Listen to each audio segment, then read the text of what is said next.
Moi je suis un artiste qui utilise surtout l'infographie et la vidéo. Et, je pratique également différents médiums, sculpture, dessin. Et, je m'intéresse plus particulièrement à la notion de virtuel et aux notions de cycle, de redondance, de répétition. Et une partie de mon travail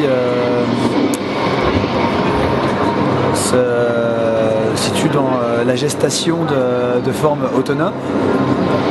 Et une autre partie de mon travail, c'est plutôt un travail sur l'image en général.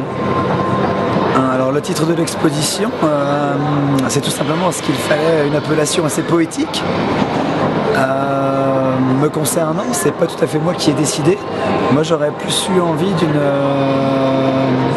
d'une appellation satirique, mais avec la marque Hermès, ça ne rentrait pas forcément en corrélation.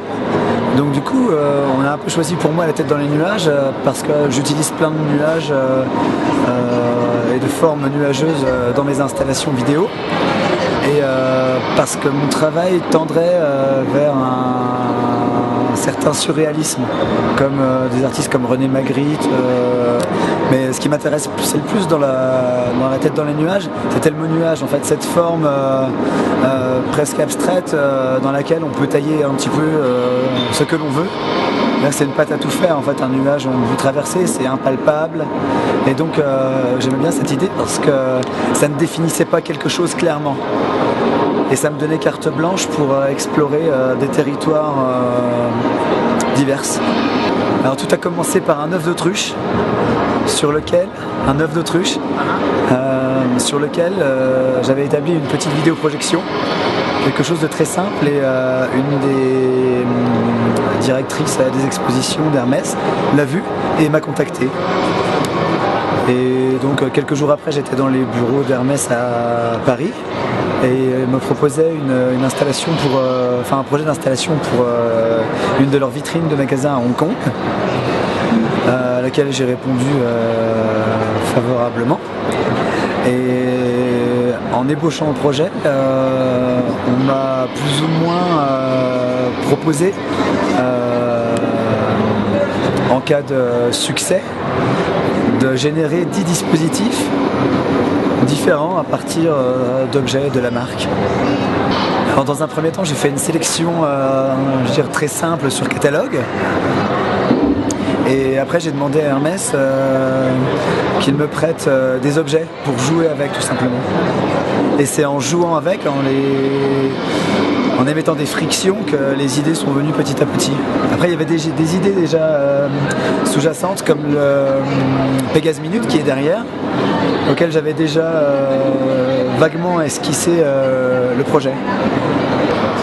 Je voulais tout sauf embellir l'objet et le remettre à sa place initiale. Je voulais le sortir de son contexte. Et je voulais qu'à chaque fois il y ait un petit caractère sadique, satirique, qui puisse aiguiser un petit peu la curiosité et les questions des spectateurs, des visiteurs. Alors le rapport avec les spectateurs, dans un premier temps, il y a le désir chez moi d'entretenir une relation très spontanée avec les pièces. C'est-à-dire que je ne veux pas que n'importe qui, de n'importe quel milieu social, puisse arriver devant une pièce et passer et dire ça m'intéresse pas, je comprends rien, etc. J'ai envie, j'ai le souhait du moins que lorsqu'il pose, le spectateur, ses yeux sur une de mes pièces, il puisse tout de suite en retirer quelque chose de matière immédiate. Et ensuite il y a des strates plus recherchées où on a besoin de connaissances en histoire de l'art. Certains titres font référence à des romans, à des films, voilà. Je pense que le côté le plus jouissif d'avoir généré ces pièces, c'est d'avoir eu carte blanche et d'avoir pu vraiment faire ce que je voulais.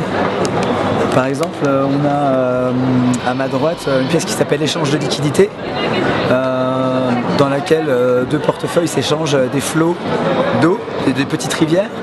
Et bien sûr, on pense tout de suite à argent, changement, cash, stock option, enfin plein de choses comme ça. Et donc ça paraissait un peu péjoratif dans un premier temps à quelques personnes d'Hermès. Et puis en discutant, on s'est rendu compte que ça pouvait marcher, qu'on pouvait sourire sans forcément avoir un jugement négatif sur l'appellation.